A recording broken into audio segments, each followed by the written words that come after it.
இந்த நாளின் ஒவ்வொரு நிமிடமும் உந்தன் நினைவால் நிரம்ப வேண்டும்.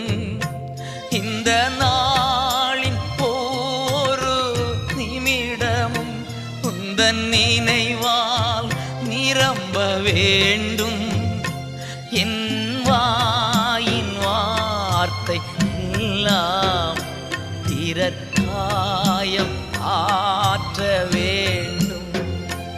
என் வாயின் வார்த்தை எல்லாம் பிறர்